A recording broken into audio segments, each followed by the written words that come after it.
मैं और त्रिपुरासुर मिलकर देवताओं का अंत कर देंगे और अनंत काल तक सर्वत्र असुरों का आधिपत्य स्थापित करेंगे।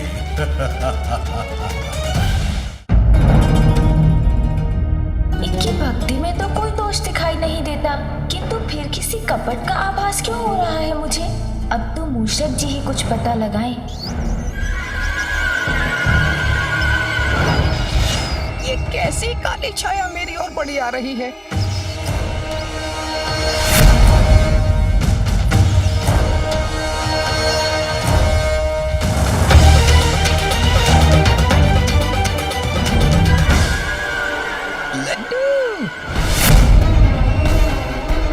मुझे क्षमा कीजिए प्रभु, मुझसे लड्डू देखकर रहा नहीं जा रहा है। लड्डू! अरे अरे अरे वो देखो, एक दुष्ट मूषक, पकड़ो उसे, बच के जाना ना पाए। अरे ये तो मेरे पीछे ही पड़ गए। कहाँ जाऊँ, कहाँ छिपूं? इधर उधर भागता रहा तो प्रभु कैसे ढूंढेंगे मुझे?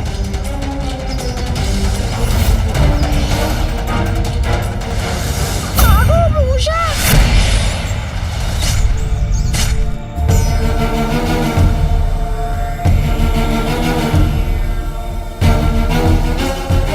इतने सारे लड्डू, अद्भुत।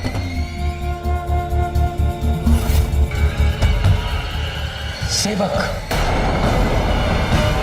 इस थाल में लड्डू कम क्यों प्रतीत हो रहे हैं? वो एक मूषक था स्वामी। क्या मूषक? हाँ स्वामी, उसी ने 2 लड्डू चुरा लिए हैं। इससे पूर्व कि मैं उसे रोक पाता, वो भाग गया।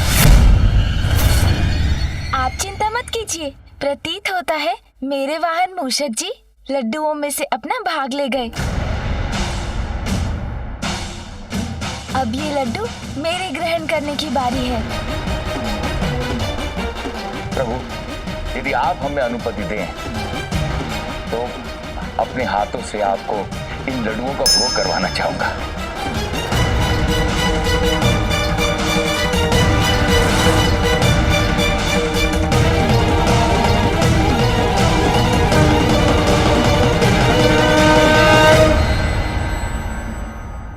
मूषक जी मुझसे पूर्व कभी लड्डू नहीं लेंगे। अवश्य वो किसी विशेष कारण से लड्डू उठाकर ले गए हैं।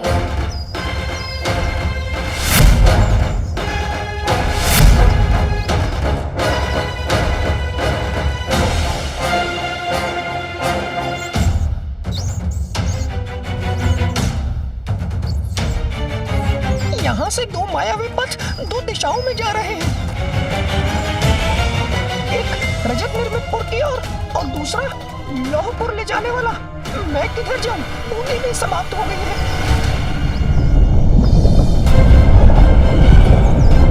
अरे ये सभी तत्व तो इस ज्वालामुखी पर्वत में प्रवेश कर रहे हैं।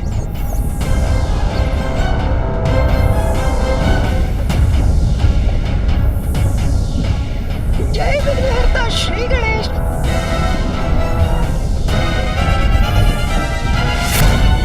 श्री गणेश मेरी रक्षा कीजिए।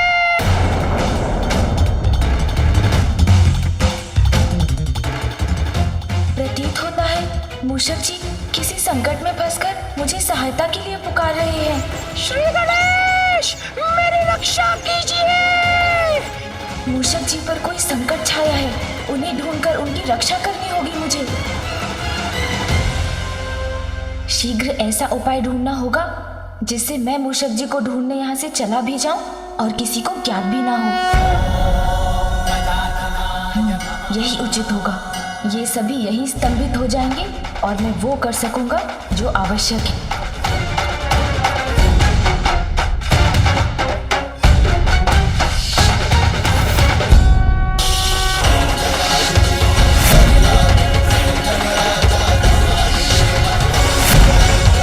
अब मैंने इन्हें स्तंभित कर दिया है। अब मैं मूषक जी को ढूंढने जा सकता हूँ।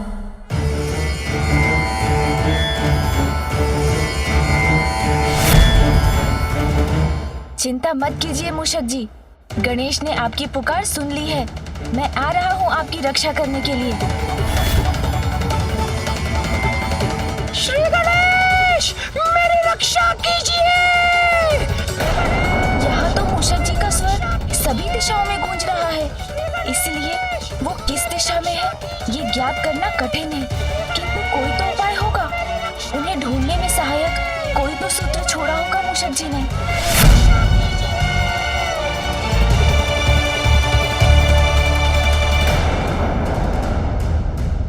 एक मूषक था स्वामी, उसी ने 2 लड्डू चुरा लिए हैं। तो ये कारण था मुझसे पूर्व लड्डू लेने का। अपने मार्ग पर बूंदी बिछाकर अच्छी चतुराई दिखाई है मूषक जी ने।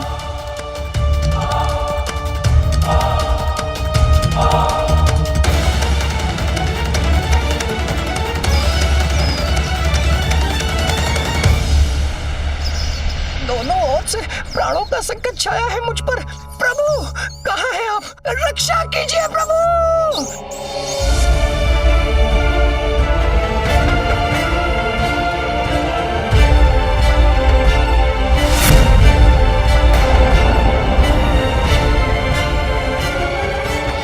अब यहाँ से किस दिशा में जाकर ढूंढूं मूषक जी को?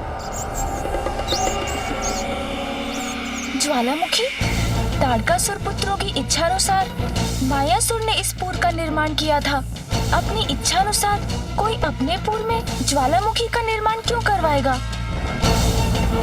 हो ना हो, यही स्थान है जहाँ पर कोई रहस्य छुपा है।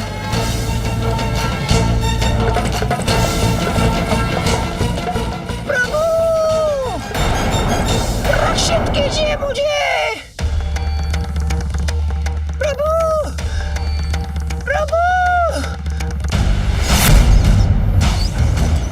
मूषक जी संकट में है, इन्हें मुझे रक्षित करना होगा। प्रभु, मूषक जी चिंता मत कीजिए, मैं रक्षित करूंगा आपको।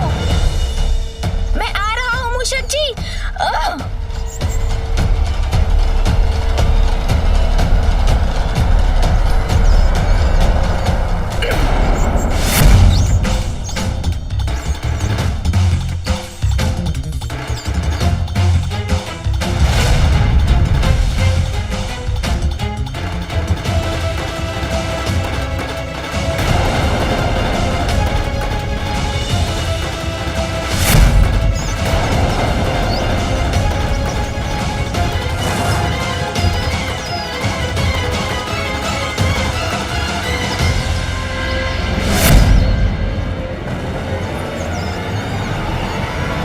शाखा तो टूटने वाली है।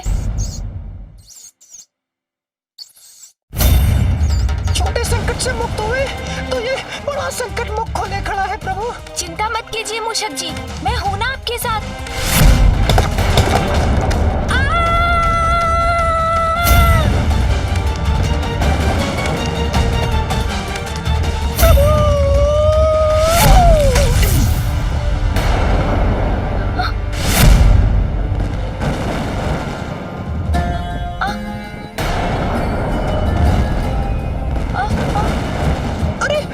शीला भी इस लावे में धसी जा रही है। ये तरंगी कहाँ जा रही है? प्रभु, अब क्या होगा प्रभु? मूषक जी ऊंची छलांग लगाइए।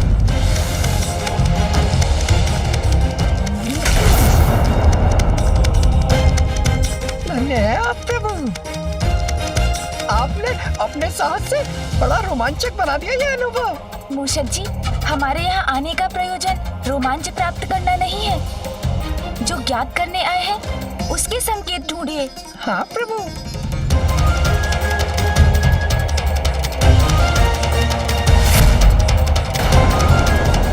आइए मूषक जी, अब जिस कार्य के लिए यहाँ आए हैं उसे पूर्ण करें। प्रभु,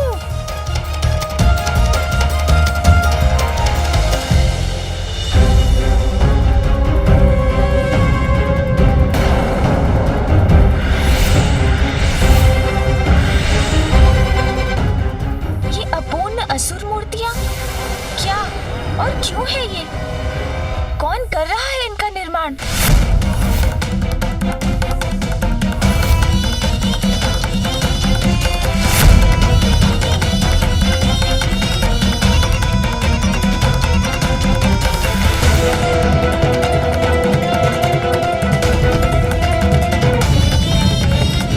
अब ये अग्नि की लपटें ऊपर उठकर ऐसी दिव्य अग्नि नेत्र का आकार लेंगी जिनसे महाविनाशी ऊर्जा प्रवाहित होंगी, जैसी महादेव के नेत्र से निकलती है। उस ऊर्जा से जो असंख्य असुर सैनिक देवताओं, पंचभूतों और त्रिपुर के तत्वों के मिश्रण से बन रही है, जीवित होगी और असुर सैनिकों में परिवर्तित होगी, जिसका विनाश असंभव है। जब तक ये पुर रहेंगे तब तक असुर सैनिक संपूर्ण संसार में असुर राज्य स्थापित करेंगे। शिव भक्ति की आड़ में इतना भयावह षड्यंत्र कौन रच रहा है?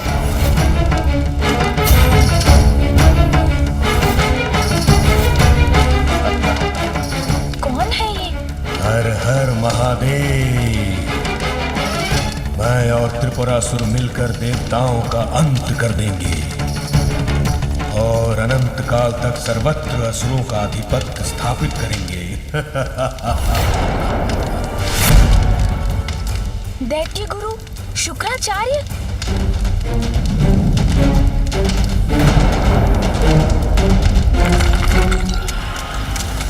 प्रतीत होता है कोई छिपकर देख रहा है हमें, तो विलंब किस बात का? हम अभी चलकर उसका अंत कर देते हैं।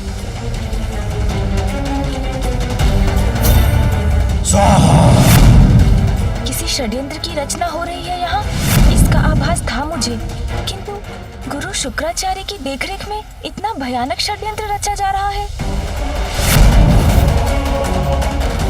यदि ये सफल हुआ तो सृष्टि से धर्म की नींव ही हिला देगा। ये सब यहाँ होगा इस प्रकार, इसकी कल्पना भी नहीं कर सकता था मैं। तब तो प्रभु हमें सोच विचार छोड़कर शीघ्र इसे रोकने के लिए कुछ करना होगा। नहीं मूषक जी, जो भी करना है सोच विचार कर ही करना है। अभी त्रिपुरासुर अजय है। यदि ये यज्ञ सफल हुआ तो इन असुर मूर्तियों में जीवन का संचार हो जाएगा और एक ऐसी असुर सेना उत्पन्न होगी जिसे पराजित करना असंभव हो जाएगा। अच्छा प्रभु, बस आप इन मूर्तियों को लेकर चिंतित हैं?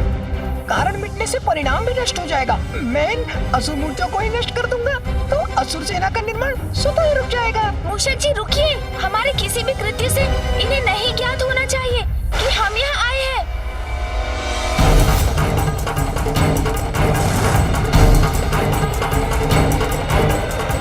वो देखो, वो बड़े मूषक के साथ कौन है? चलो देखते हैं।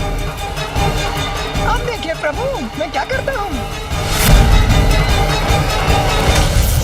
मूषक जी तो कुछ और ही समझ रहे हैं। शीघ्र इन्हें रोकना होगा।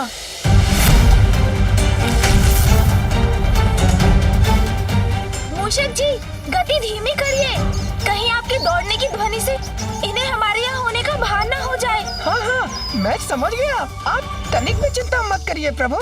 इन मूर्तियों को तो मैं देखते देखते ही नष्ट भ्रष्ट कर दूंगा, फिर मात्र कण शेष रह जाएंगे। मूषक जी रुकिए।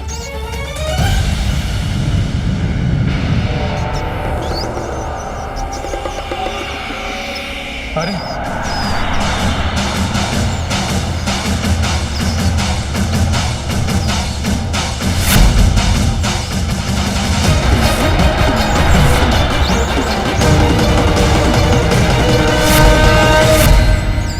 देखा आपने प्रभु, कैसे एक ही बार में मैंने इतनी मूर्तियों को ध्वस्त कर दिया।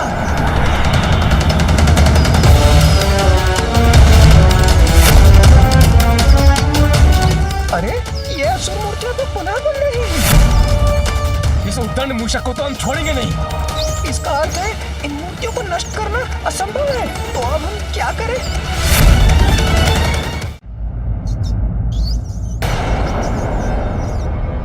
बहुत समय से ढूंढ रहे थे तुम्हें, अब आयो पकड़ में। बोलो तुम्हारा साथी कहाँ है? ये तो फंस गया मैं। अब तो प्रभु सहायता करेंगे तभी सुरक्षा होगी मेरी।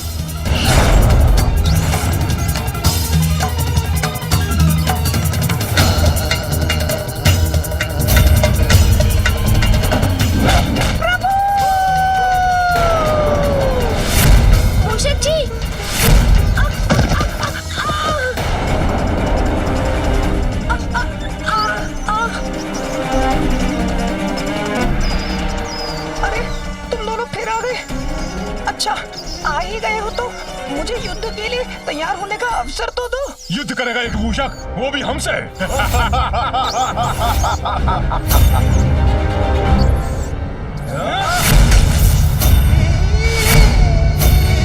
अकेले नहीं है वो, मेरे साथ हैं मेरे वाहन मूषक जी। प्रभु, थोड़ा शीघ्र आकर मुझे इनसे बचा भी तो सकते थे ना। हाँ अवश्य मूषक जी, किंतु फिर बिना सोचे विचारे कुछ करने का धन आपको कैसे प्राप्त होता?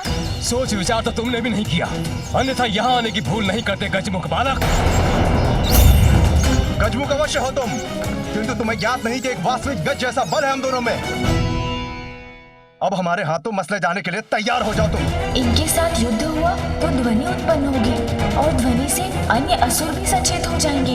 गुरु शुक्राचार्य को ज्ञात हो गया तो वो यज्ञ और भी शीघ्र पूर्ण करने में जुट जाएंगे और पिताश्री के भक्तों के पूर्व में उनकी अनुमति के बिना मैं यज्ञ में विघ्न डालने के लिए कुछ भी नहीं कर सकूंगा।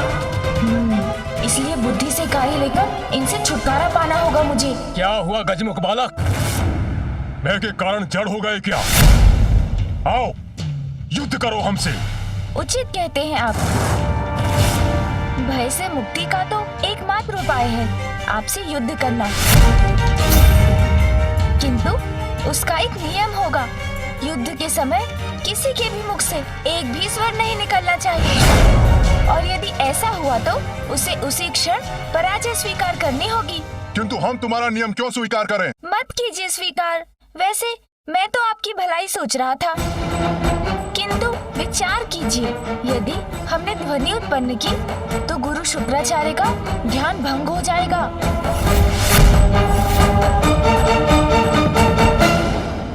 और यदि उनके तप में बाधा पड़ी तो आपको तो वो अवश्य दंड देंगे। क्यों, उचित कहा ना मैंने? उचित है, स्वीकार किया हमने।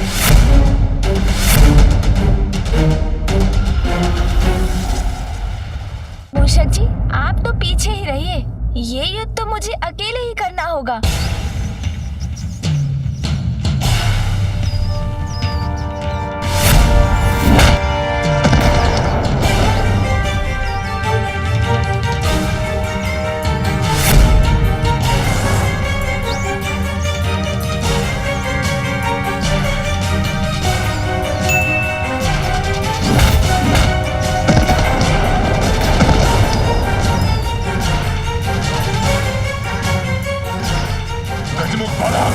अब नहीं बचोगे, नहीं बचोगे तुम।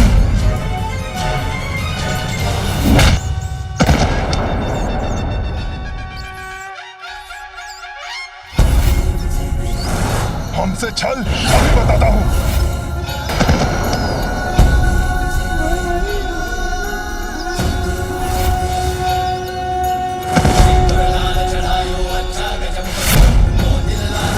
बहुत अच्छे प्रभु। क्या हुआ असुरों, थक गए या पराजित हो गए तुम दोनों? अब शीघ्र इस युद्ध का अंत करना चाहिए मुझे।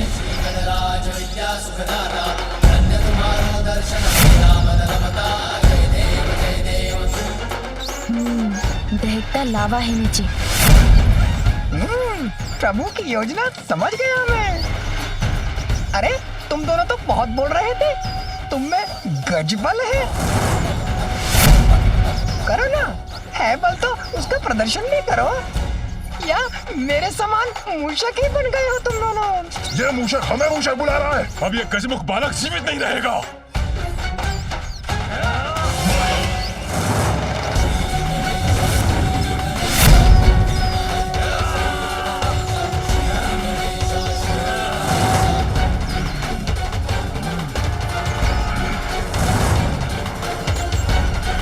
अब तुम्हारा अंत निकट है गजमुख बालक। प्रतीत होता है आप दोनों क्लांत हो गए हैं, इसलिए धीमे धीमे बढ़ रहे हैं। आइए और तीव्र बढ़िए, वार कीजिए मुझ पर।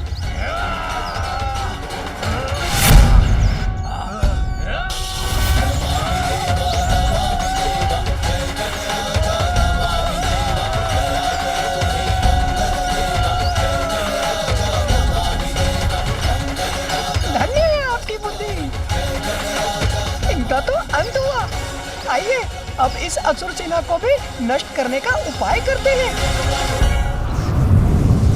पंचभूत और त्रिपुट तत्वों से बनी असुर सेना अब तैयार है। इसमें प्राण फूके जाने के लिए यज्ञ की अग्नि को और शक्ति देनी होगी, किंतु इसके लिए मुझे और हवन सामग्री और घृत की आवश्यकता होगी। शीघ्र जाओ, लेकर आओ ये सामग्री। हमने यदि यज्ञ में बाधा डाली तो गुरु शुक्राचार्य का ध्यान आकृष्ट होगा और वो उस विघ्न को दूर करने का कोई उपाय सोच लेंगे, किंतु हम उसके पूर्ण होने में विलंब तो अवश्य उत्पन्न करवा सकते हैं। ये हमें सेवकों के वहाँ पहुँचने से पूर्व ही उस स्थान पर पहुँचना होगा जहाँ हवन सामग्री और घृत का भंडार है। चलिए मूषक जी, जिस ओर वो सेवक जा रहे हैं भंडार गृह भी अवश्य उसी ओर होगा। ओम नमो नमो नमो नमो स्वाहा। ओम नमो नमो नमो स्वाहा।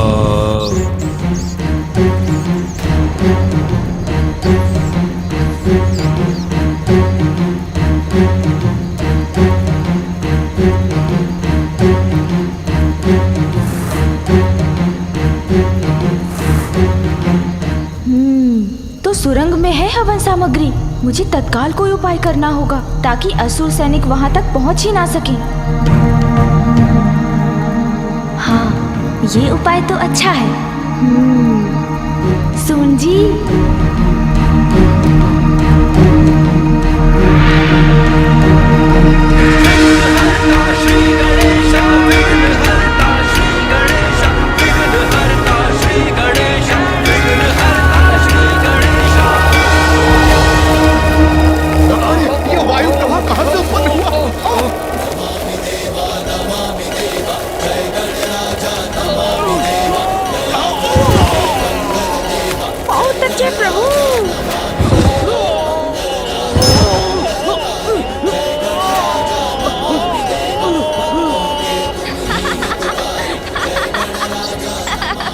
देखा मूषक जी, अब हमें जो करना है उसके लिए थोड़ा समय मिल गया।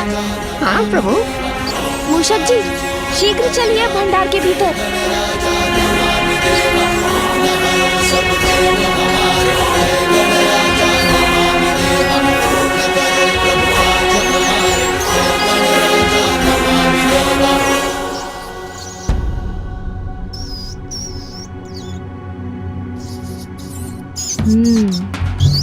प्रभु, यहाँ हवन सामग्री और घृत तो इतनी अधिक मात्रा में है। हाँ, जितना बड़ा षड्यंत्र तैयारी भी उतनी ही विशाल है, किंतु अब समय आ गया है विघ्नकर्ता के रूप में विघ्न डालने का। मूषक जी, वे असुर सेवक यहाँ पहुँचे उसके पूर्व इस सामग्री और घृत को समाप्त करना होगा हमें। हाँ हाँ प्रभु। मूषक जी, आप सामग्री नष्ट कीजिए, मैं घृत का उपाय करता हूँ। हाँ प्रभु, आरंभ करते हैं। हवन किए जो शुक्राचार्य आयोजित,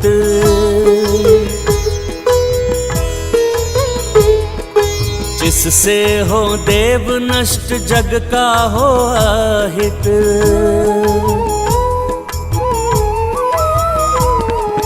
विघ्न कर्ता की भूमिका गजानन निभाए, सामग्री यज्ञ की सब मूस संग खाएं।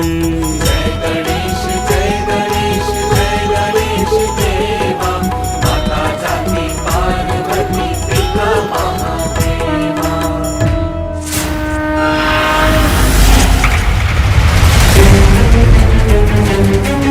शीघ्रता करो, गुरुदेव प्रतीक्षा कर रहे हैं, शीघ्र चलो।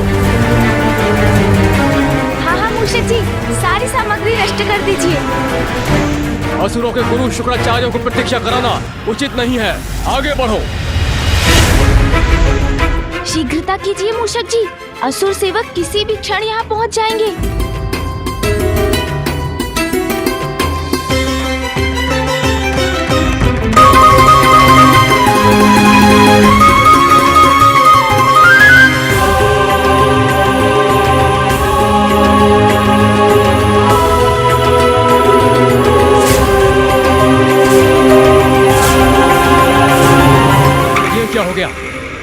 सारी सामग्री और घृत कहां लुप्त हो गए।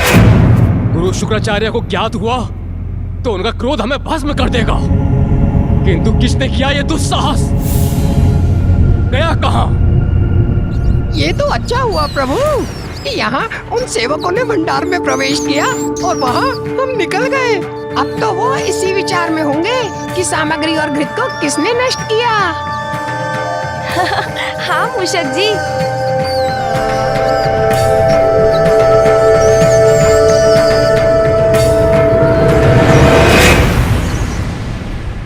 तो आइए मूषक जी, हम असुरों के इस अधर्म कार्य में थोड़ा और विघ्न उत्पन्न कर देते हैं। हाँ प्रभु, क्यों नहीं?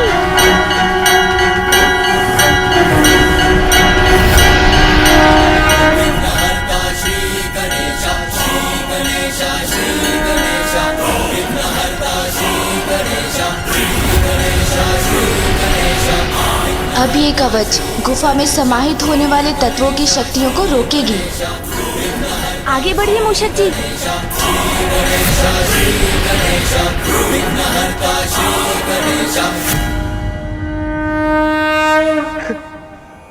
प्रतीत होता है प्रथम पूज्य श्री गणेश अपने प्रयास में सफल हुए, हमारी ऊर्जा लौट रही है। हाँ देवराज,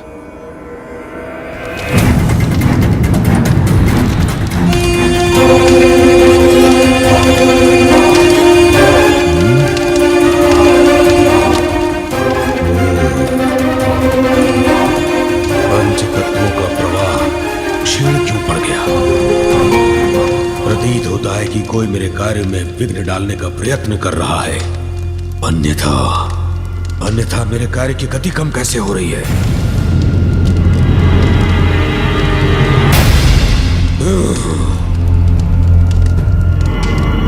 ओम ब्रीम ब्रह्म ब्रीम द्रम स्वाहा।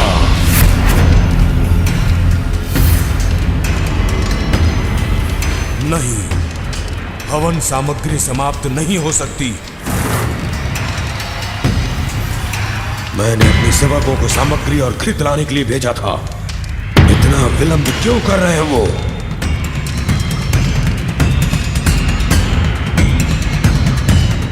अभी तक सभी स्तंभित हैं। मैं पुनः अपने स्थान पर बैठ जाता हूँ और इनका स्तंभन तोड़ता हूँ। क्या हुआ? आप रुक क्यों गए?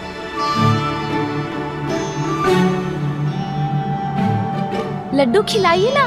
जी महादेव पुत्र, मैं वही करने का प्रयत्न कर रहा था।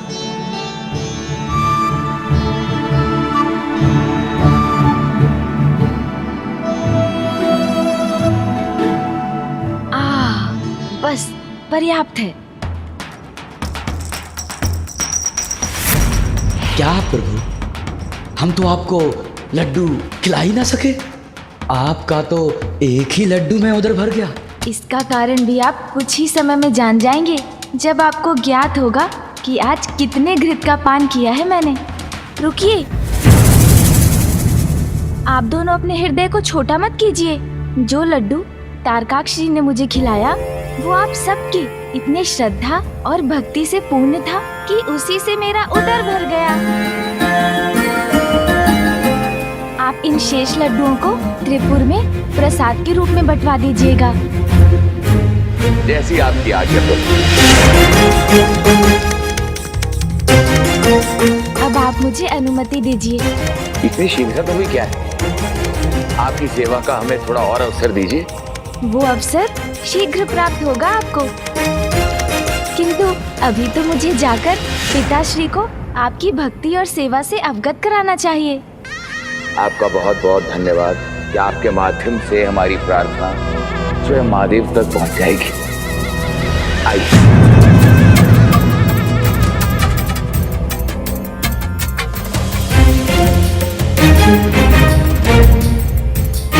हमें अपने सानिध्य का सौभाग्य प्रदान करने के लिए शत शत नमन प्रभु।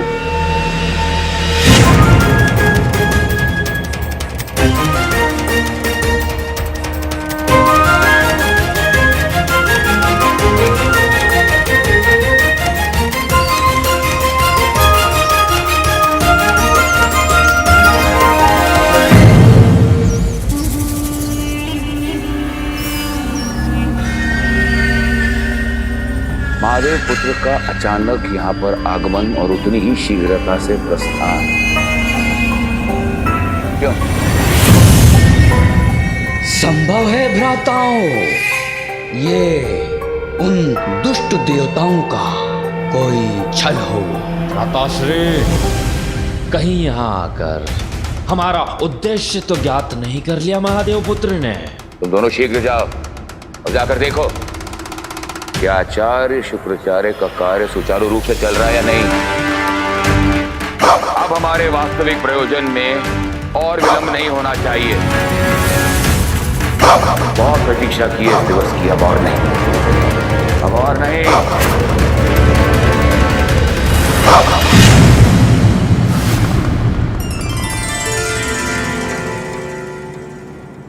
प्रणाम पिताश्री। प्रणाम माँ। पिताश्री, त्रिपुर में आपके भक्तों से मेरी भेंट हुई और मुझे विश्वास है कि तुमने वहाँ कुछ भी अनुचित नहीं पाया। पिताश्री को केवल बोलकर नहीं, किसी अन्य प्रकार से समझाना होगा कि त्रिपुरासुर की वास्तविकता क्या है और वहाँ क्या चल रहा है। किंतु कैसे?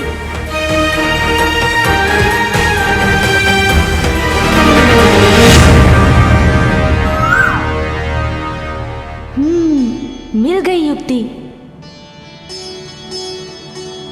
अवश्य पिताश्री, आपका विश्वास उचित है। अनुचित का तो लेश मात्र भी नहीं था वहाँ। किंतु मैं आपको कुछ और भी दिखाना चाहता हूँ। पिताश्री, माँ, मेरे साथ आइए ना।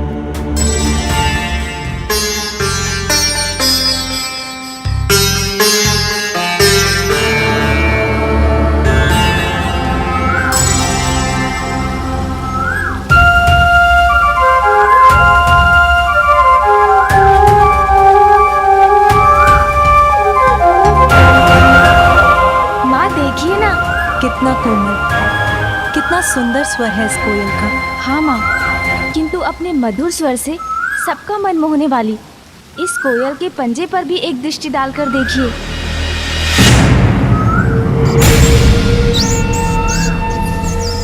कभी कभी कोमलता के पीछे अपनी क्रूरता छिपाने वाले अपने ऊपर पवित्रता और धार्मिकता का ढोंग रचते हैं, मीठी वाणी बोलते हैं, किंतु उनके भीतर कुटिलता छिपी होती है। हमें कोयल के निकट लाने का तुम्हारा आशय मैं समझ गया पुत्र, कि इस कोयल के समान त्रिपुरासुर भी दोहरा चरित्र रखते हैं। हाँ पिताश्री, त्रिपुरासुर आपकी भक्ति अवश्य करते हैं, किंतु उनकी भक्ति के पीछे ईश्वर के प्रति समर्पण का भाव नहीं, अपितु ईश्वर से निरंतर कुछ प्राप्ति की लालसा है। पिताश्री, वो दिवस रात्रि आपकी पूजा करते हैं जिससे आप उनका वध न करें। ब्रह्मदेव को तपस्या से प्रसन्न कर उन्होंने त्रिपुर वरदान में मांगा, जहाँ देवता भी अनुमति के बिना प्रवेश न कर सके, जिसका लाभ उठाकर वो वहाँ देवताओं, महाभूतों और त्रिपुर के अंशों से ऐसी अपराजय सेना उत्पन्न कर रहे हैं जिसे तब तक नष्ट नहीं किया जा सकता जब तक त्रिपुर का विनाश ना हो। गणेश उचित कह रहा है। हाँ माँ, गुरु शुक्राचार्य की निगरानी में उन्होंने त्रिलोक पर असुरों का आधिपत्य स्थापित करने का कुचक्र रचा है। इससे पूर्व कि वो असुर सेना जीवित होकर सर्वत्र विनाश करे, आपको उन त्रिपुरासुर का वध करना ही होगा पिताश्री।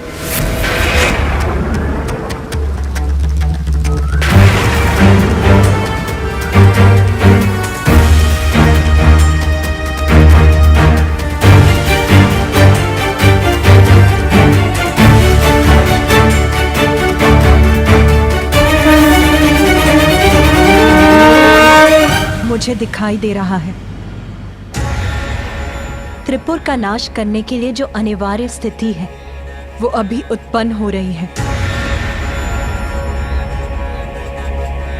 स्वामी,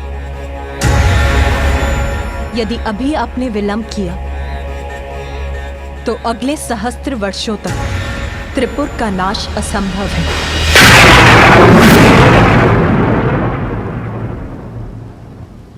सहस्त्र वर्षों तक असंभव हो जाएगा?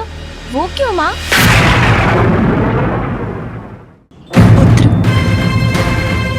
जब ब्रह्मदेव ने त्रिपुरासुरों को सहजता से वरदान दे दिया तो उन्होंने ब्रह्मदेव से कुछ और भी मांगा।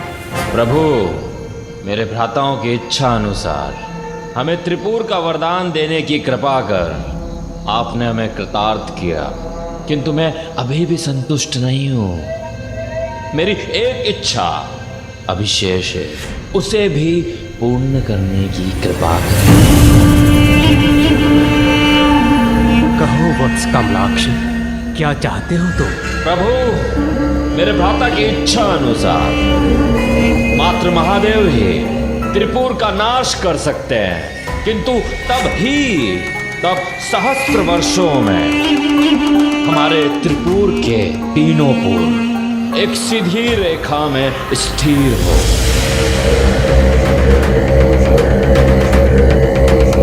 और जब शिव जी अपने एक ही बाण हमारे तीनों पूरों पर प्रहार करें, जो बाण ना हो, और वो बाण उस धनुष से चले जो धनुष ना हो, और महादेव ऐसा उस रथ पर आरूढ़ होकर करे जो रथ ही ना हो। प्रभु, मात्र इसी अवस्था में त्रिपुर और हमारा विनाश संभव हो। तथास्तु, तथास्तु, तथास्तु।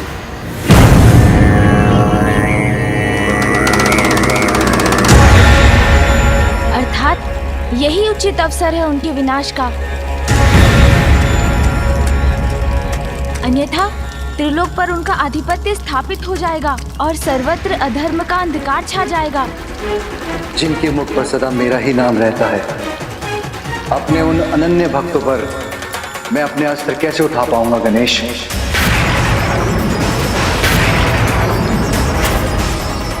किंतु आपके वो भक्त तो संपूर्ण संसार का अहित करने की योजना बना रहे हैं पिताश्री।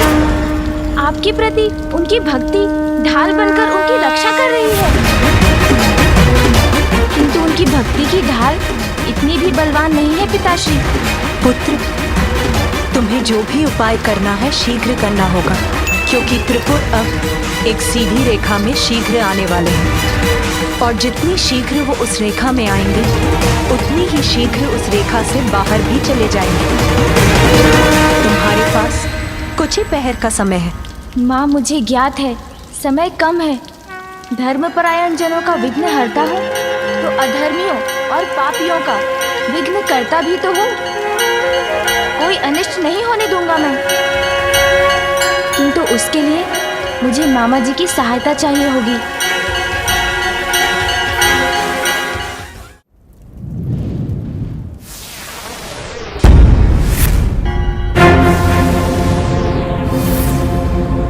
ये कैसा विघ्न है? अकस्मात ये अवरोध कैसे उत्पन्न हुआ? नहीं, मैं अपनी असुर सेना का निर्माण करके ही रहूंगा, और इसके लिए मैं अपनी समस्त आसुरी शक्तियों का आवाहन कर इस कार्य को पूर्ण और सफल करूंगा।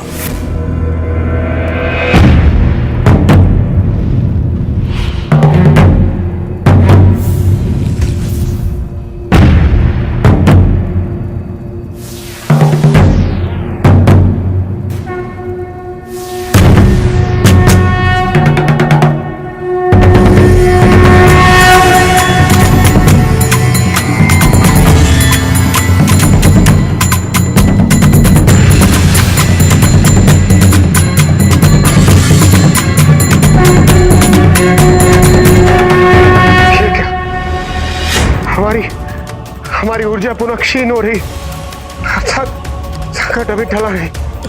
हाँ इंद्रदेव।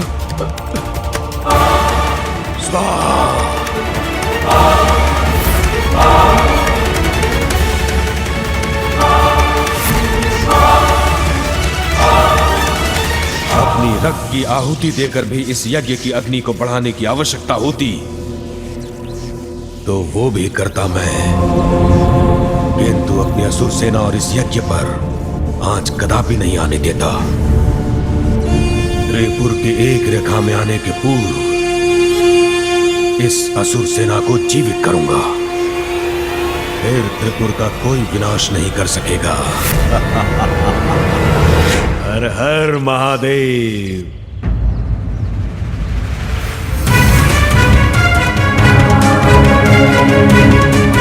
हमें शीघ्र त्रिपुरासुर को रोकना होगा, इससे पूर्व कि त्रिपुर सीधी रेखा में आकर सर्वत्र विनाश का कारण बने। पुत्र, तुम्हें जो भी उपाय करना है शीघ्र करना होगा, क्योंकि त्रिपुर अब एक सीधी रेखा में शीघ्र आने वाले हैं। माँ, मुझे ज्ञात है कोई अनिष्ट नहीं होने दूंगा मैं, किंतु उसके लिए मुझे मामा जी की सहायता चाहिए होगी।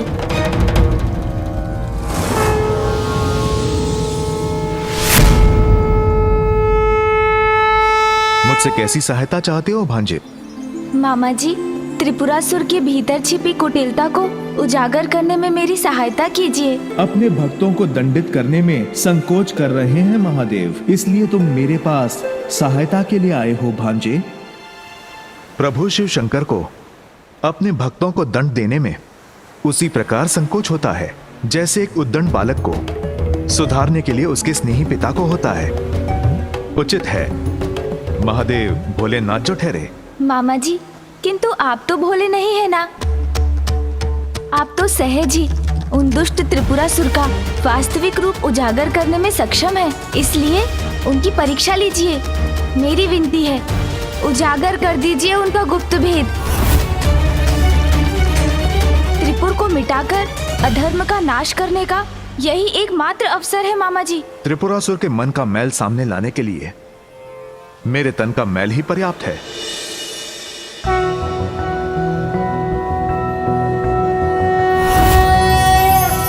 नारायणाय सुरमंडन मंडनाय नारायणाय सकल स्थिति कारणाय नारायणाय भवभीति निवारणाय नारायणाय प्रभवाय नमो नमस्ते।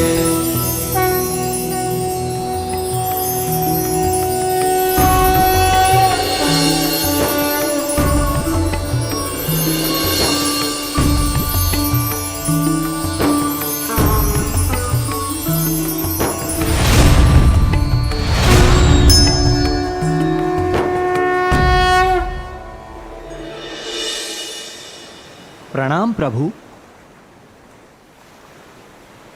प्रणाम माता।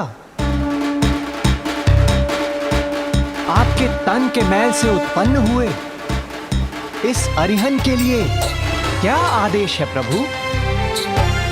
गणेश के निर्देशानुसार मिथ्या भक्ति की परत के पीछे जो छुपे हैं उनके मन के मैल को सामने ले आइए। जो आज्ञा प्रभु। अरिहन जी, इसके लिए अधिक समय नहीं है हमारे पास, क्योंकि त्रिपुर समीप आकर एक सीधी रेखा में आ रहे हैं और जब तक वो उस रेखा में रहेंगे उसी अवधि में उनका विनाश किया जा सकता है। अवश्य।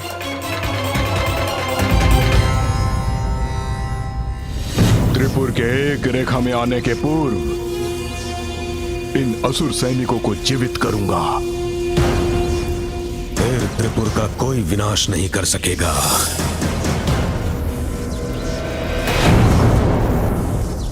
यज्ञ की अग्नि तो मंद पड़ती जा रही है। इस अग्नि को और तीव्र करने की आवश्यकता है। मुझे और आहुति देनी होगी। रुकिए गुरुवर, इसकी कोई आवश्यकता नहीं।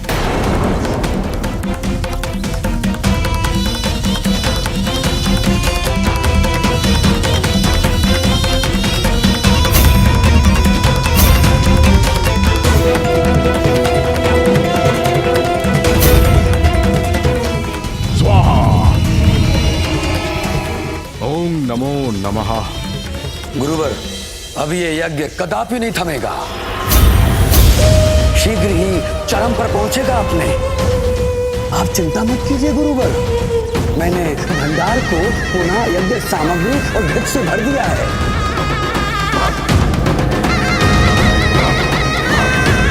अवश्य ही भंडार में स्थित यज्ञ सामग्री को नष्ट भ्रष्ट करने का कार्य महादेव पुत्र के उस सूचक ने किया होगा।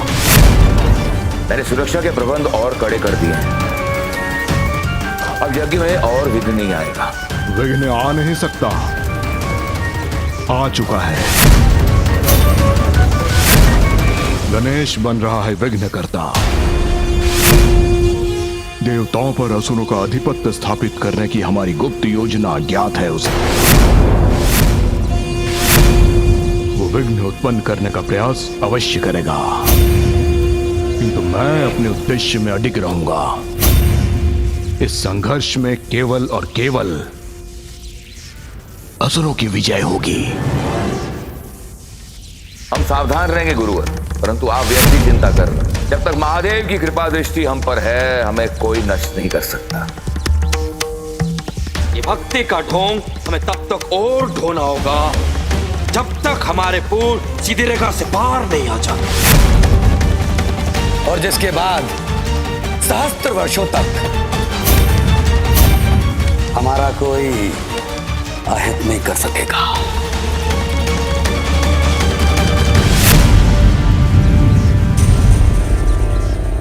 त्रिपुर के एक रेखा में आने में कुछ ही समय शेष है।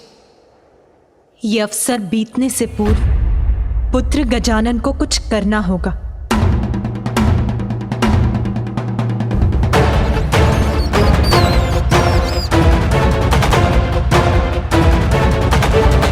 अरिहंत जी, आप मेरी योजना भली भांति समझ गए ना? हाँ माता पार्वती नंदन श्री गणेश, मैं न केवल आपकी योजना भली भांति समझ गया हूं, अपितु आपकी बुद्धिमत्ता और आपकी चतुराई का प्रशंसक भी बन गया हूं। धन्यवाद। किंतु स्मरण रहे, ये कार्य हमें नियत समयावधि में ही पूर्ण करना है। मुझे विश्वास है हमारी ये योजना अवश्य सफल होगी। अवश्य श्री गणेश।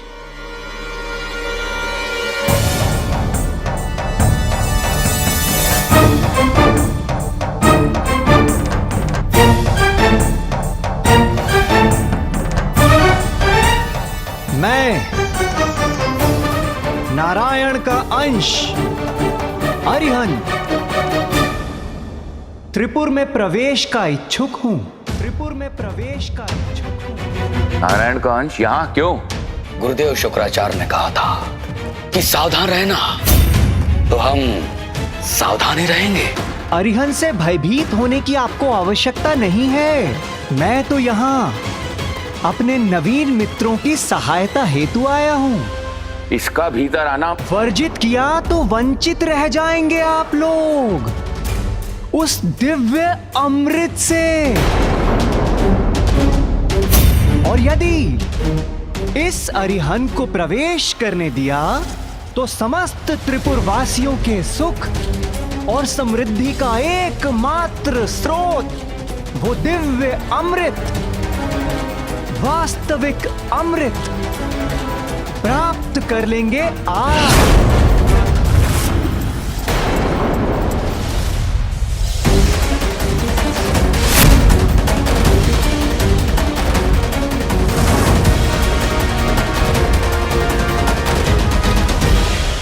किंतु यदि आप तीनों को मुझ पर शंका है और यदि आपको वो दिव्य अमृत नहीं चाहिए तो मैं चला। कहीं छल तो नहीं है?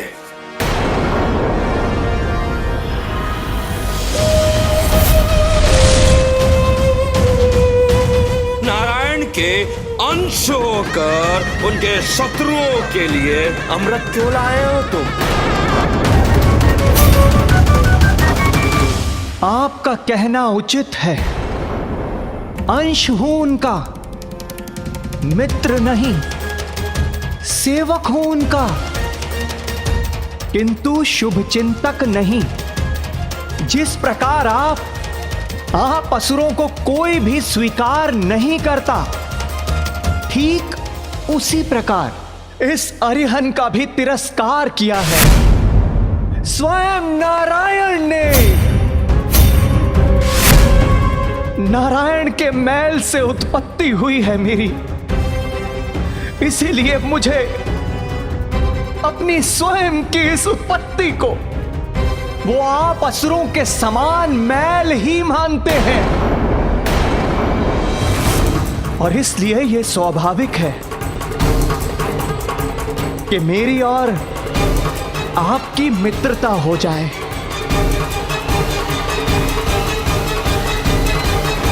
और इसी उद्देश्य की पूर्ति हेतु मैं आपके समक्ष मित्रता करने के लिए आया हूं। यदि आपको स्वीकार हो तो कहें, भीतर चलूं?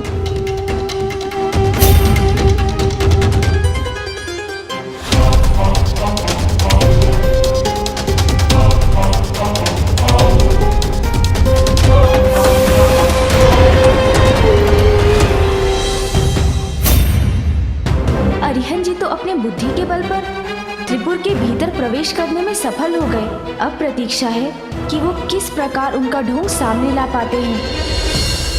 तुमने हमसे असत्य क्यों कहा कि तुम्हारे पास वास्तविक अमृत है? प्रतीत होता है तुम्हें महादेव पुत्र गणेश ने भेजा है हमारी योजना भंग करने के लिए। और हाँ, त्रिपुर में प्रवेश पाने के लिए छला है तुमने हमें।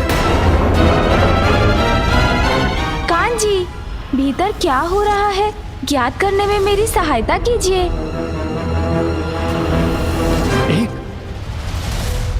एक विषैली छाया का प्रकोप है आपके मन पर, इसीलिए तो आप दुखी हैं, अत्यधिक चिंताग्रस्त हैं, तनाव में हैं आप और इतने भयभीत हैं।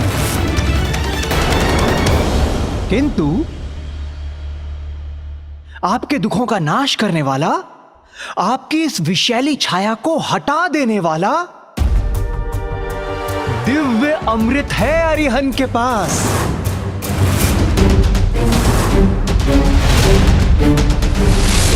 समझाया मैं भ्राता।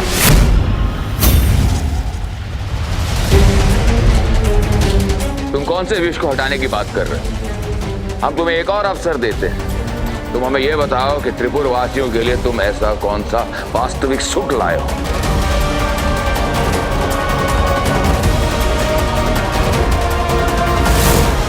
अरिहंत जी प्रयास तो कर रहे हैं, किंतु त्रिपुर की सत्यता जानना इतना भी सरल नहीं है। महादेव की भक्ति का ढोंग ये भी तो एक विष के समान ही है, किंतु उसी विष से मुक्ति दिलाने वाला दिव्य अमृत लेकर आया है अरिहंत।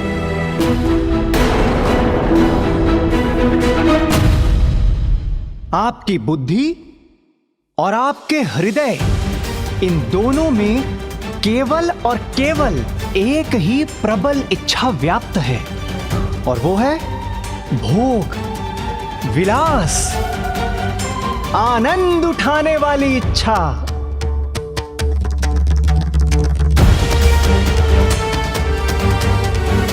किंतु सत्य तो यह है, ये सब कुछ होने के पश्चात भी आप लोग भयभीत होने के कारण दरिद्रों की भांति अपना जीवन व्यतीत करने के लिए विवश हैं।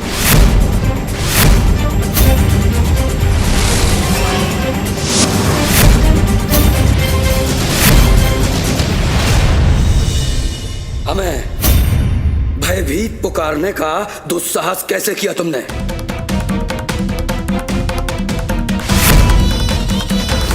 अरिहंत जी, आपको और भी युक्ति लगानी होगी।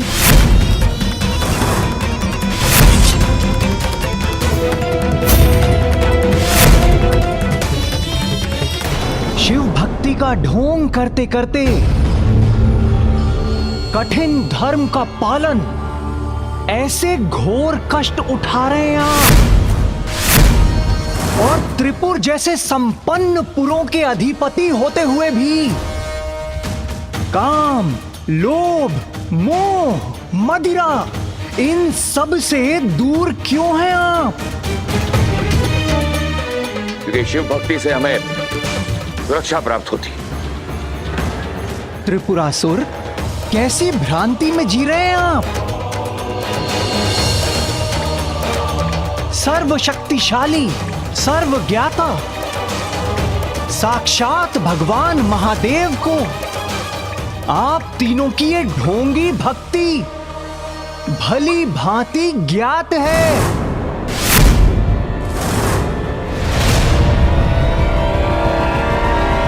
किंतु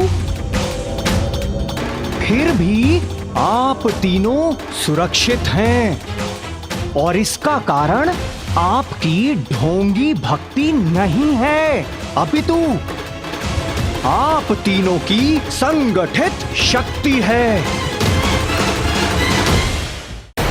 इस समय मुझे आभास हो रहा है कि शीघ्र अतिशीघ्र आप तीनों को और भी अधिक शक्ति प्राप्त होने वाली है। हाँ, यहाँ पर एक अमर अपराजित सेना का निर्माण किया जा रहा है जो हमें समस्त संसार का आधिपत्य प्रदान करेगी। तो फिर किस भय के कारण आप लोग महादेव की भक्ति का ढोंग कर अपना जीवन व्यर्थ गंवा रहे? भूल जाइए अपनी इस ढोंगी भक्ति को। इनका समय अब गया।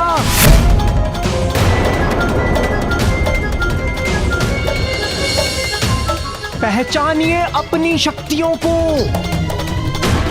महाबलशाली त्रिपुरासुर हैं आप तीनों और इसलिए अपना जीवन अपनी इच्छा अनुसार जीना प्रारंभ कीजिए।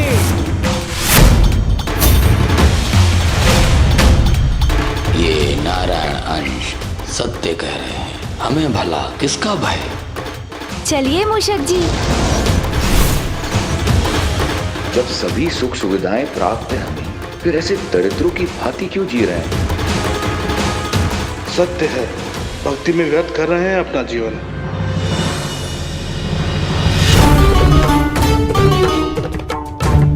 पिताश्री, अब शीघ्र सत्य आपके समक्ष आ जाएगा।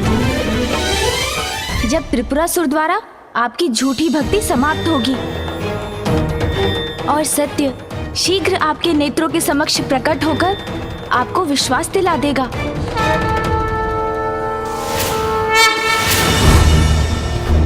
प्रतीत होता है कि हमारी योजना सफल हुई। मेरी बातों से प्रभावित हो गए हैं ये तीनों असुर।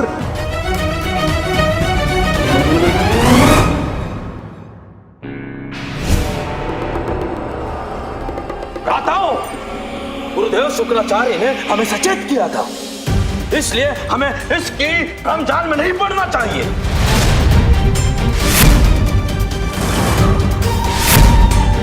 तुम्हें क्या लगा था कि तुम हमें हमारे भक्ति के मार्ग से इतनी सरलता से भटका सकोगे?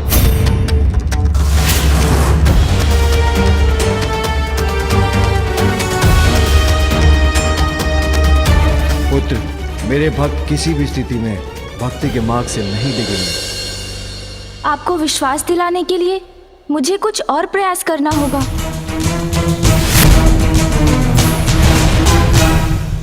उचित है, उचित है, उचित है। अरिहन को ऐसा प्रतीत हो रहा है कि आप त्रिपुरासुर उस दिव्य अमृत के सुख का स्वाद नहीं लेना चाहते और ना ही आप तीनों को मेरी बातों पर विश्वास है। इसलिए उचित होगा कि मैं यहां से प्रस्थान कर जाऊं।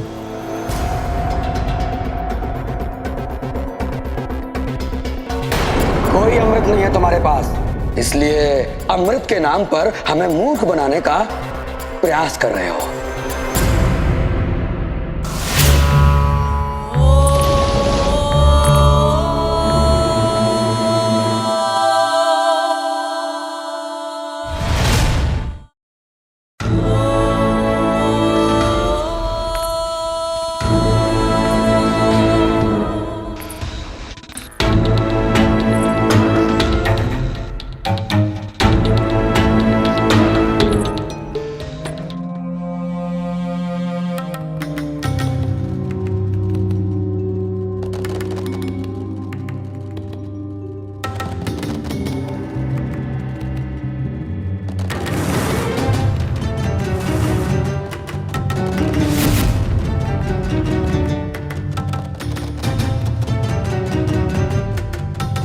देवी, ऐसा प्रतीत हो रहा है कि इन तीनों को आपकी आवश्यकता नहीं है और इसलिए हमें यहां से शीघ्र अतिशीघ्र प्रस्थान कर लेना चाहिए। अरे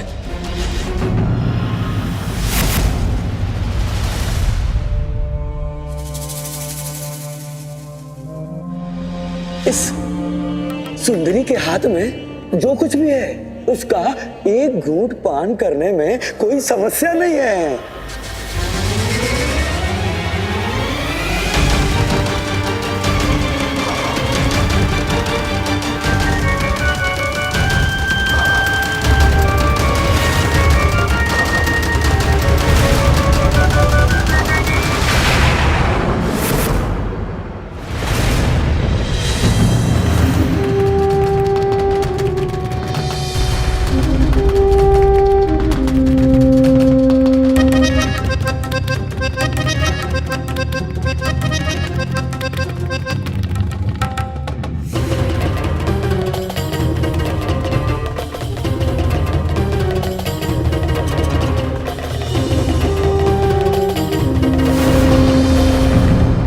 यदि आपको यहां से लौटा देते तो हमारे जीवन की सबसे बड़ी भूल होती। आपने उचित कहा था कि वास्तविक अमृत तो ये है, ये मदिरा, ये सौंदर्य, ये नृत्य, ये आनंद, ये मदिरा। तो आज से भक्ति नहीं, भोग होगा, मदिरा का भोग। आज से यहां पर चरणामृत पान नहीं होगा परंतु मदिरा पान होगा।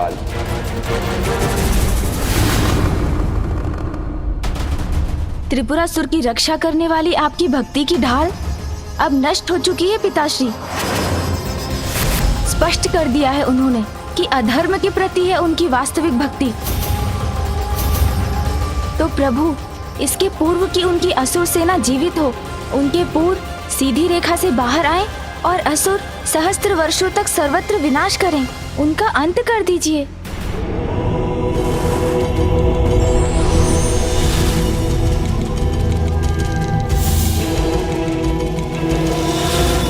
प्रणाम त्रिदेव।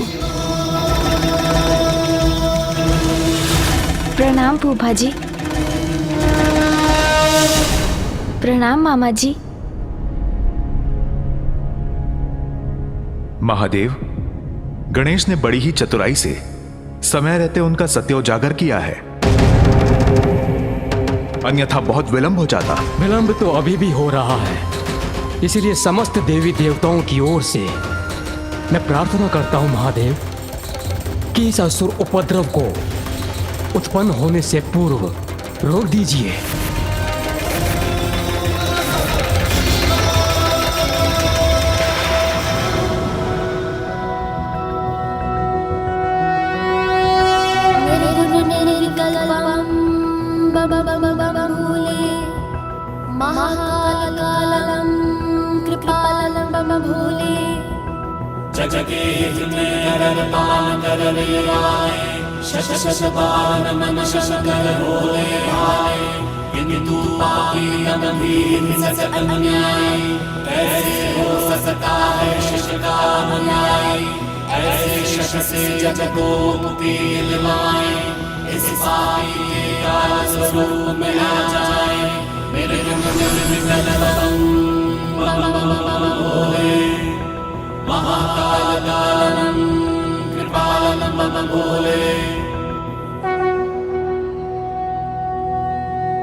स्वाहा स्वाहा।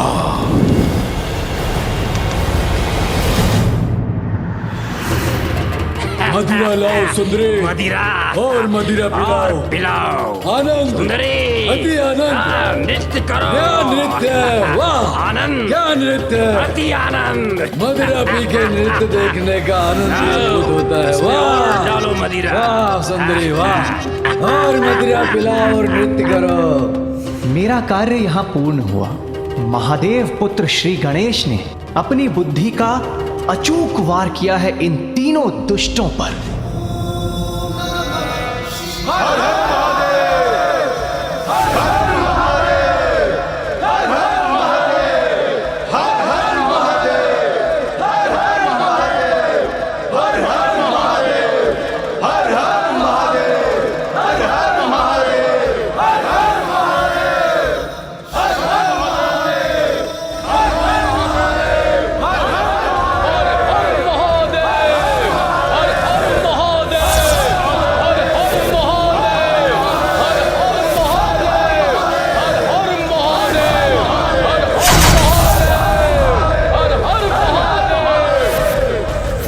त्रिपुरासुर का वास्तविक चरित्र स्पष्ट हो गया है।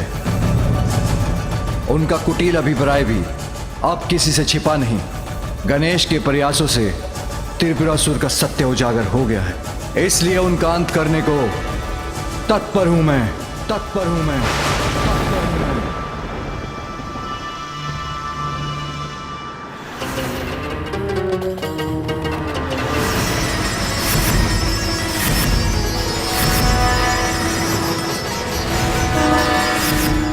किंतु इसके लिए मुझे वो बाण चाहिए जो बाण बाण ना हो, और वो बाण उस धनुष से चले जो धनुष धनुष न हो, और महादेव ऐसा उस रथ पर आरूढ़ होकर करे जो रथ रथ न हो।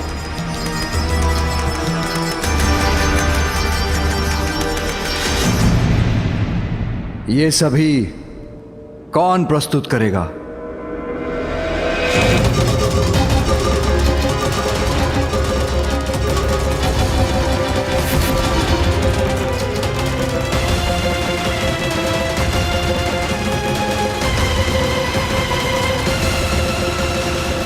पिताश्री, मैं प्रस्तुत करूंगा।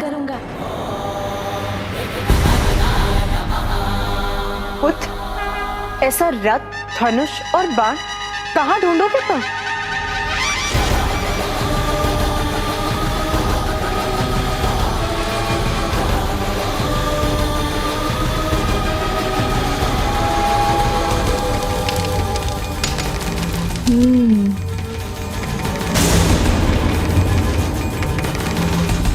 मैं समझ गया, जो रथ रथ ना हो उस रथ का निर्माण कैसे होगा। माँ, जिस प्रकार सूर्यदेव के रथ में लगे अश्व केवल अश्व नहीं अपितु ऊर्जा के 7 रंग के प्रतीक हैं, तथा गायत्री, बृहति, उष्णिक, जगति, त्रिष्टुप, अनुष्टुप और पंक्ति, ये 7 छंद अश्व हैं। उसी प्रकार पिताश्री का रथ भी रथ नहीं होगा अपितु स्वयं देवता होंगे।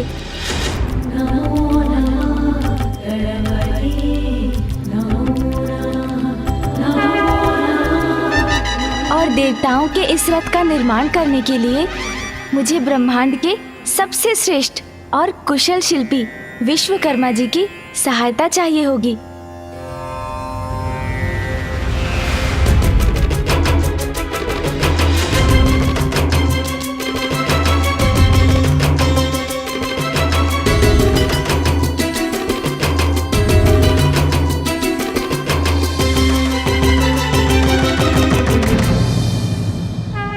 मैं प्रस्तुत हूँ गणेश जी, ये तो मेरा परम सौभाग्य होगा। उचित है, फिर सभी का आशीष लेकर हम रथ निर्माण का कार्य प्रारंभ करते हैं।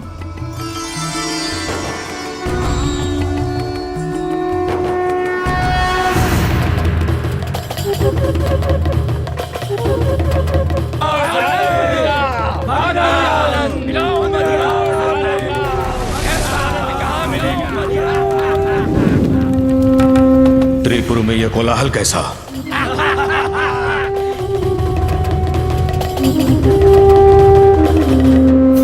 मूर्ख, थोड़ी और प्रतीक्षा नहीं कर सकते थे? अवश्य ही गणेश का छल है ये। मुझे यज्ञ को शीघ्रता से संपन्न कर असुर सेना जागृत करनी होगी। त्रिपुर की रक्षा का मात्र यही उपाय है। ओम भ्रीम ब्राम त्रीम त्राम स्वाहा स्वाहा। स्वाहा।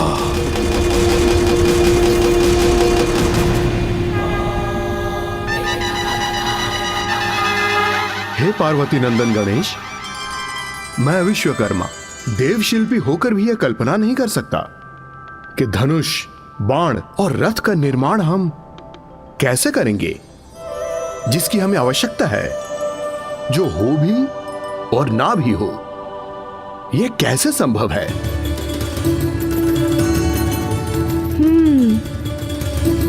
हमारी बुद्धि और निपुणता ये संभव कर देगी विश्वकर्मा जी। हम ऐसे सर्वदेवोमय रथ का निर्माण करेंगे जो रथ नहीं है। सर्वदेवों में रथ?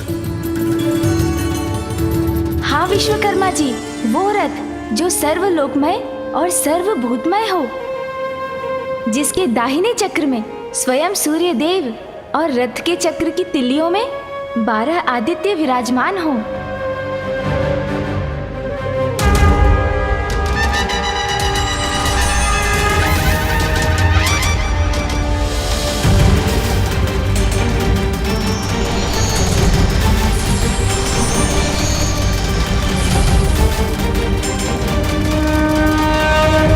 रथ के बाएं चक्र में चंद्रमा हो और उसकी 16 तिल्लियों में चंद्रदेव की 16 कलाएं बसेंगी और सभी नक्षत्र भी रथ के चक्र के साथ साथ चलेंगे।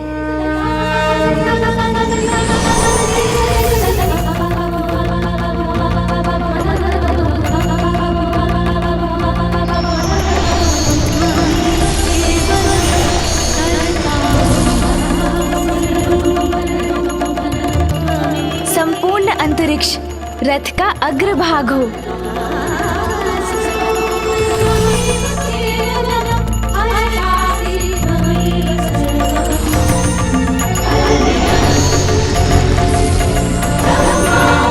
मेरे पिताश्री महादेव के भार को मंदराचल के अतिरिक्त कोई नहीं संभाल सकते,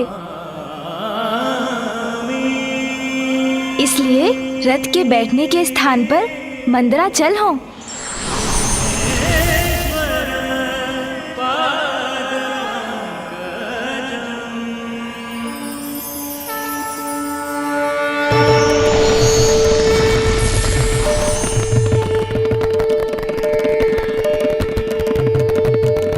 माँ गंगा आदि सभी श्रेष्ठ नदियाँ अपने नारी रूप में रथ पर स्थित होकर चंवर डुलाएंगी।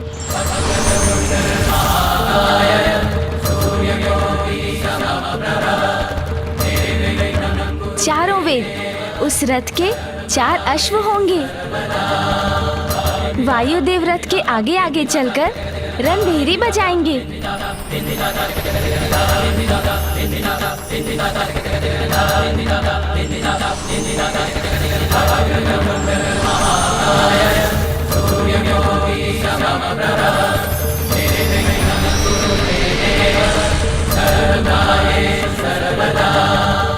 ब्रह्मदेव रथ के सारथी होंगे। ओमकार उनके चाबुक बनेंगे और आकार रथ का छत्र बनेगा।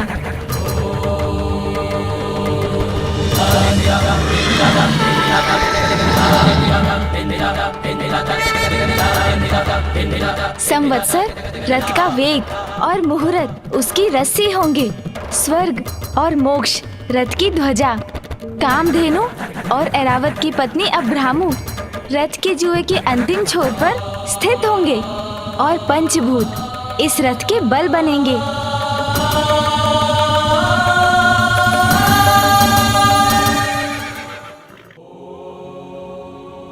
तो देवशिल्पी विश्वकर्मा जी, उस रथ का निर्माण हो गया ना, जो रथ नहीं है।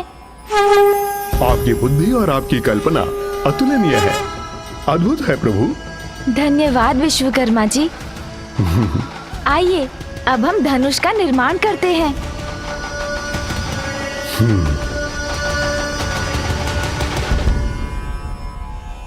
नानाजी शैलराज हिमालय धनुष का ढांचा बने और श्रीहरि नारायण के शैया शेषनाग जी उसकी प्रत्यंचा।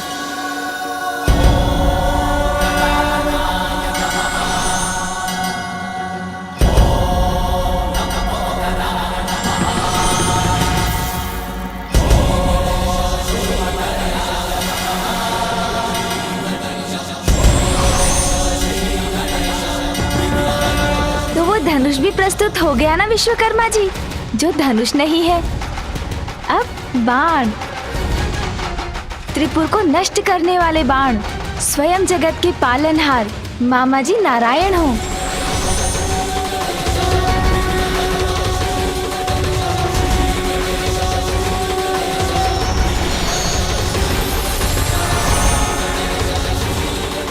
और सभी अपवित्रताओं को मिटाने वाले अग्निदेव बाण की नोक बने।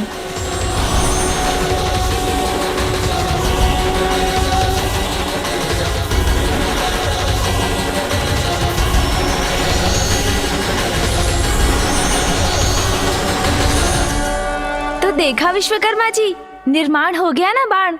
जो बाण नहीं है, अब इनको पिताश्री के पास ले चलते हैं।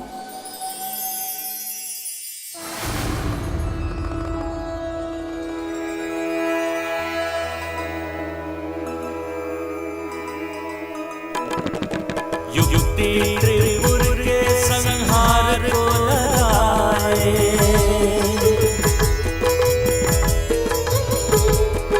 अद्वितीय अद्भुत सा एक रथ बनाए।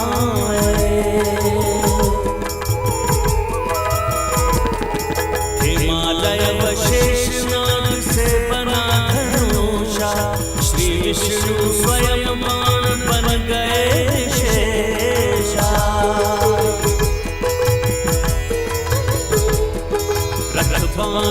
धनुष सुमित शिव को प्रगाया, अवसर ये उचित धर्म युद्ध हेतु आया। त्रिपुर हो पराजित ये सब मन में ठाने, क्या होगा परिणाम शंभु ही जाने। पिताश्री, प्रस्तुत है वो रथ जो रथ नहीं है। वो धनुष है ये जो धनुष नहीं, और ये लीजिए वो बाण जो बाण नहीं।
ओम त्रीम त्राम भ्रीम भ्राम स्वाहा। ओम त्रीम त्राम भ्रीम भ्राम स्वाहा।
यही है वास्तविक आनंद, ये नृत्य, ये संगीत, ये मदिरा। दिव्य पुरुष ने उचित कहा था, जीवन सार्थक तो अब हुआ है।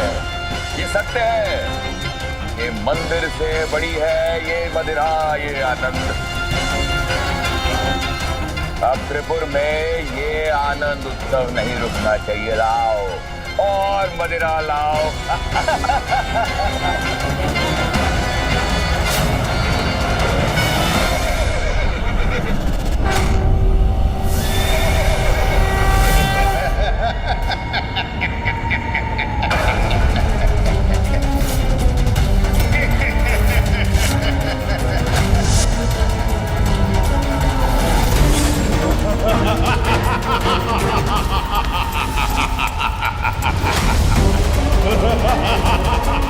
भ्राताश्री, ये काली छाया कैसी है जो त्रिपुर को ग्रसने का दुस्साहस कर रही है?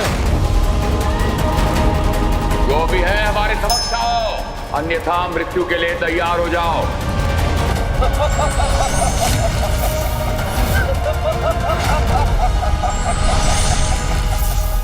राहु,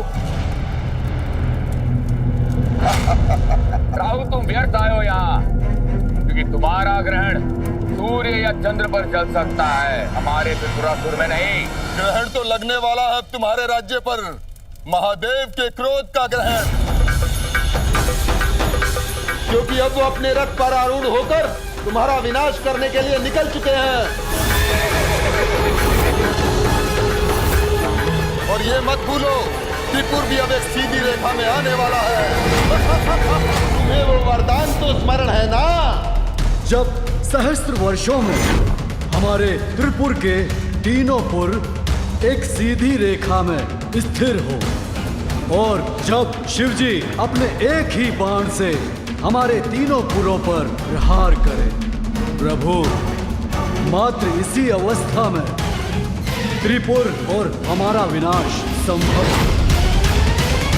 बस यही स्मरण कराने और सचेत करने आया हूं तुम्हें मैं कि तुम्हारा विनाश तुम्हारी ओर बढ़ रहा है।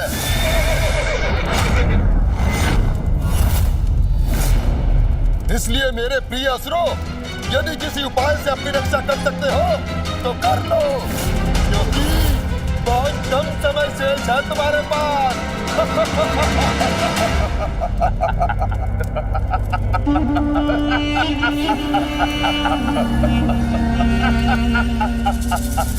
उचित कहा तुमने राहु, समय शेष नहीं है, परंतु असुरों के विनाश के लिए नहीं, हमारी शक्ति और सत्ता की पुनर्स्थापना के लिए। गुरु शुक्राचार्य और त्रिपुर राज्य के स्वप्न को पूरा करने के लिए है। राहु, जो तुम समाचार लाए हो उससे कहीं अधिक भयावह दृश्य नहीं है ये। प्रभु महादेव हमारे विरुद्ध खड़े हैं, किंतु हम तो वर्षों से इस गुप्त असुर सेना का निर्माण कर रहे हैं। किंतु क्या ये सेना महादेव और उनके पुत्र गणेश को रोकने में सक्षम होगी? श्री गणेश यहाँ आकर भले ही सब कुछ ज्ञात कर चले गए हो और जाकर महादेव को भी बता दिया हो, किंतु चिंता की कोई बात नहीं, क्योंकि हमारी असुर सेना अभी भी अदृश्य है। अब स्वयं महादेव देखेंगे कि कैसे असुर विनाश करने में सक्षम है।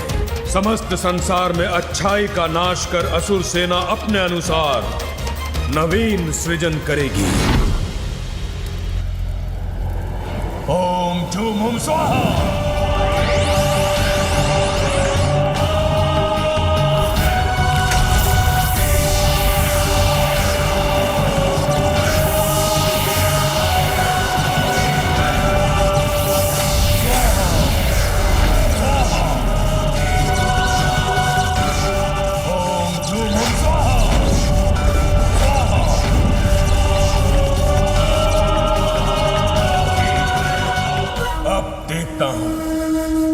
हमारी असुरी सेना से संसार की रक्षा कौन करता है?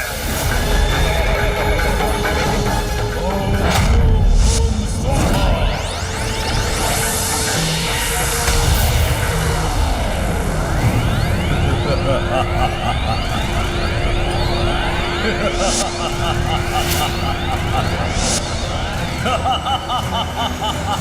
हमारी असुर सेना जीवित होने के लिए तत्पर है। सफल हो गया मैं। पूर्ण हुआ यज्ञ। अब मुझे इस यज्ञ की अग्नि को और प्रज्वलित करने की कोई आवश्यकता नहीं, और ना ही तत्वों की ऊर्जा चाहिए मुझे। तुम्हारे एक आदेश पर यह सेना विनाश करने को तत्पर हो जाएगी। मैंने अपना कार्य कर दिया। अब तुम त्रिपुरासुर अपना कर्तव्य निभाओ। हर हर महादेव।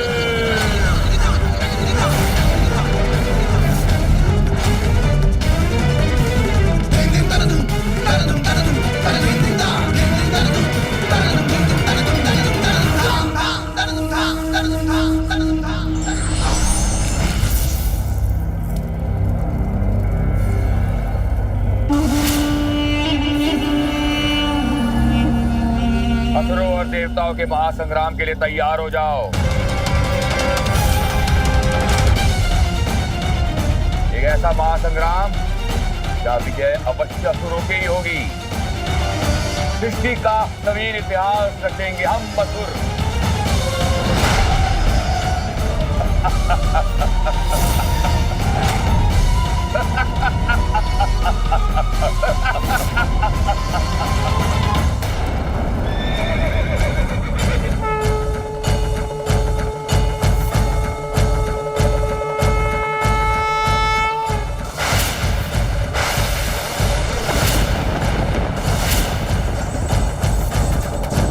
महादेव हमारा विनाश करने बढ़ रहे हैं, किंतु हम भी उनके बाण का उचित उत्तर देंगे।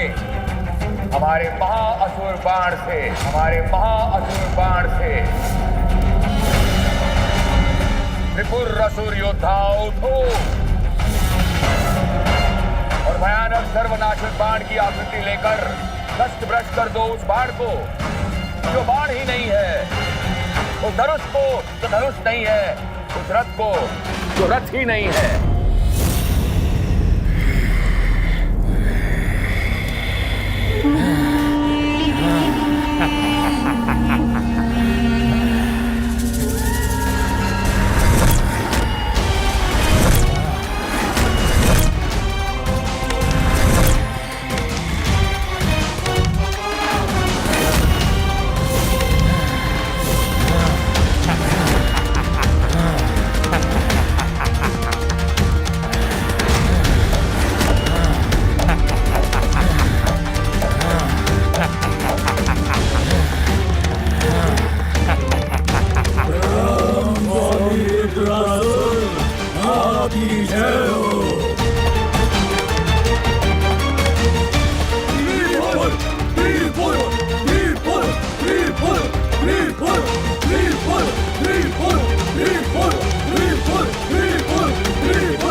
अब जाओ तेरे महाअसुर बाण और नष्ट भ्रष्ट कर दो महादेव के रथ को। जाओ।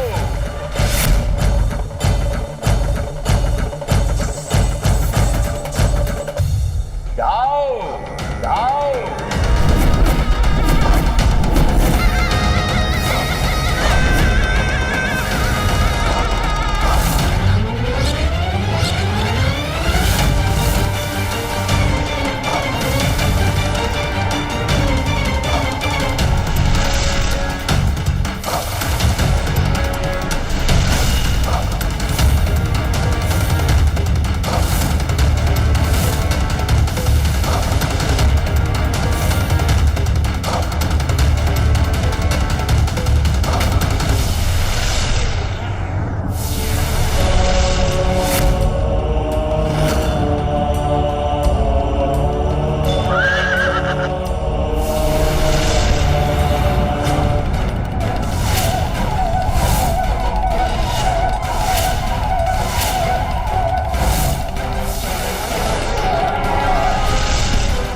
प्रभु महादेव के रथ पर असुरी शक्ति का वहां बाण चलाकर इन ढोंगी असुरों ने अपनी धृष्टता का परिचय तो दे ही दिया।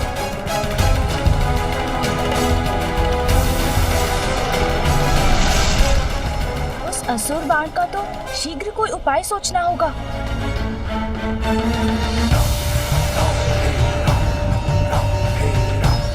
प्रभु महादेव, ये असुर बाण हमारी ओर तीव्र गति से आ रहा है और आप विष्णु बाण मात्र एक बार ही प्रयोग कर सकते हैं और साधे हुए बाण को हटाकर दूसरा बाण लगाना अधार्मिक होगा।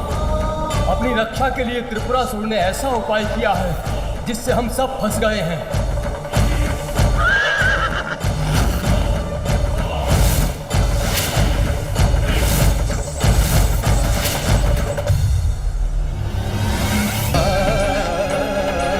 यदि हम शक्ति से संपन्न होते तो अवश्य महादेव का साथ देने के लिए इस युद्ध में भाग लेते। हम क्या करेंगे महादेव, क्या करेंगे?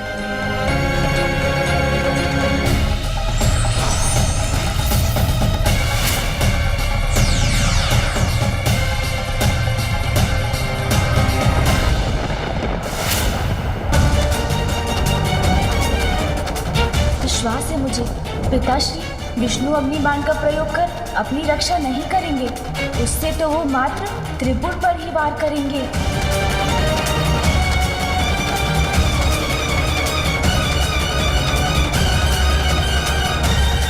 मुझे अभी कुछ करना होगा।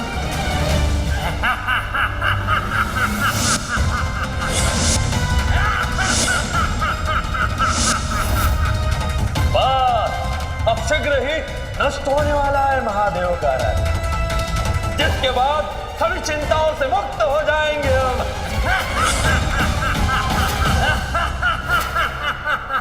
माँ, मुझे पिताश्री की सहायता करने जाने की अनुमति दीजिए।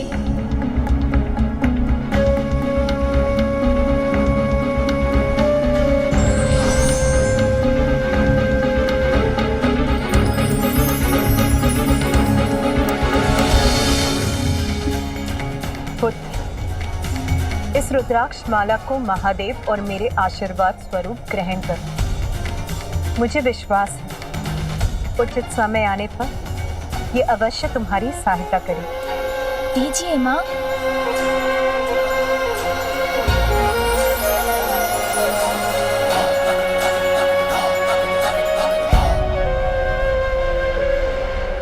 प्रणाम माँ।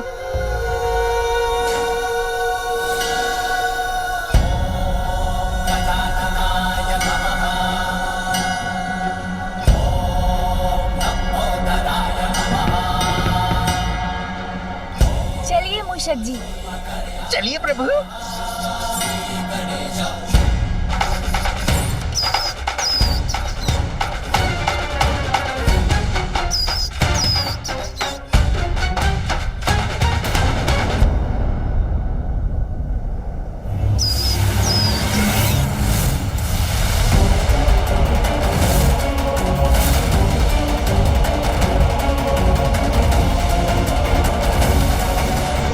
असुर बाण को मैं त्रिपुर को ध्वस्त करने के अपने लक्ष्य को परिवर्तित नहीं करने दूंगा। जब तक त्रिपुर एक सीधी रेखा में ना आ जाए, मुझे विष्णु बाण को इसी प्रकार यथास्थित रखना होगा। कहीं त्रिपुर के सीधी रेखा में आने के पूर्व ही ये असुर बाण हमारे इस रथ से टकरा गया तो सर्वनाश हो जाएगा।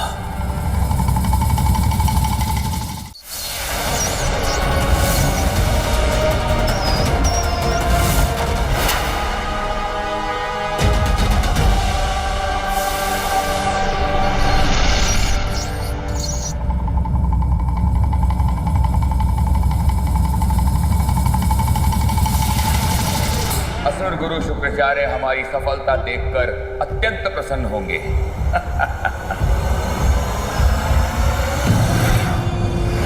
सुरक्षित रहेंगे त्रिपुर, नाश होगा महादेव के रथ का और प्रारंभ होगा कभी ना नष्ट होने वाला असुर साम्राज्य। मैं सफल हुआ।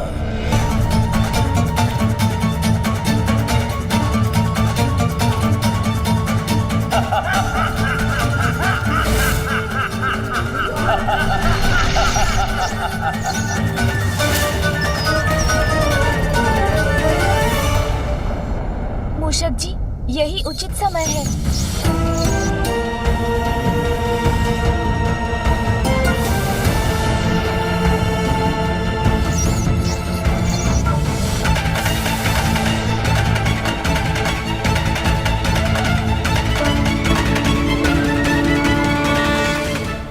के रहते श्री गणेश जी वहां पहुंच भी गए तो वो विशाल काया असुर अस्त्र का सामना कैसे करेंगे? सत्य वचन। अपने पिता की सुरक्षा हेतु कहीं गजानन स्वयं को अति विशेष संकट में तो नहीं डाल रहे? ऐसा संकट जिससे निकलना स्वयं के लिए असंभव हो? नारायण नारायण।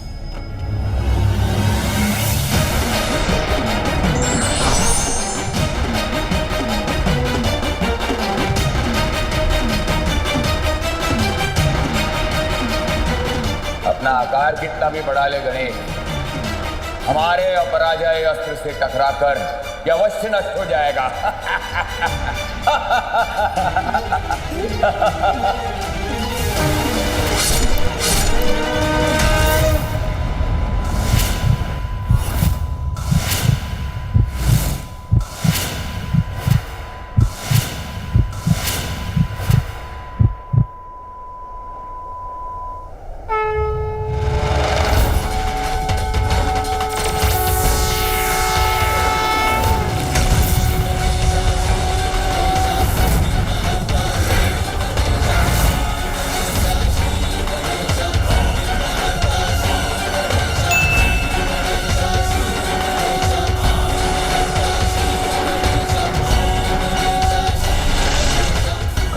बाण ऐसे झेल लिया जैसे कुछ हुआ ही ना। अब क्या करूं मैं? विघ्नहर्ता श्री गणेश की, विघ्नहर्ता गणेश की, विघ्नहर्ता गणेश की, विघ्नहर्ता गणेश की, विघ्नहर्ता गणेश की।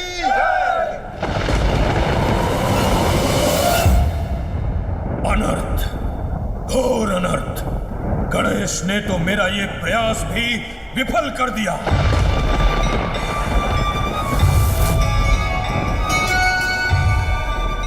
त्रिपुर सीधी रेखा में आ रहे हैं, अर्थात अब पिताश्री द्वारा उनके नष्ट होने का समय आ गया है।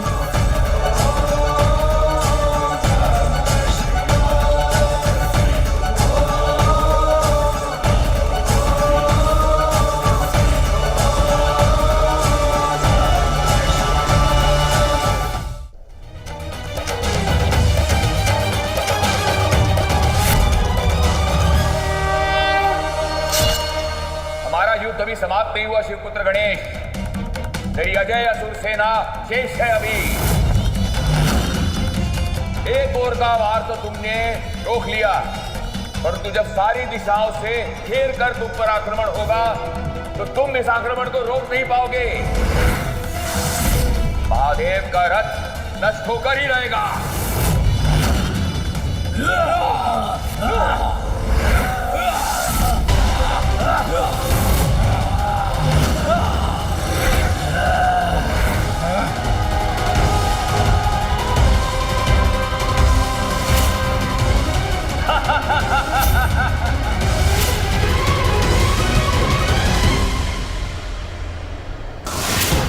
असुर सेना तो अत्यंत भयंकर है। महादेव और प्रथम पूज्य गणेश चारों दिशाओं से आने वाले इन संकट को कैसे रोक पाएंगे? देखो देखो कैसी अनंत सेना है ये, इसका तुम कुछ नहीं बिगाड़ सकते।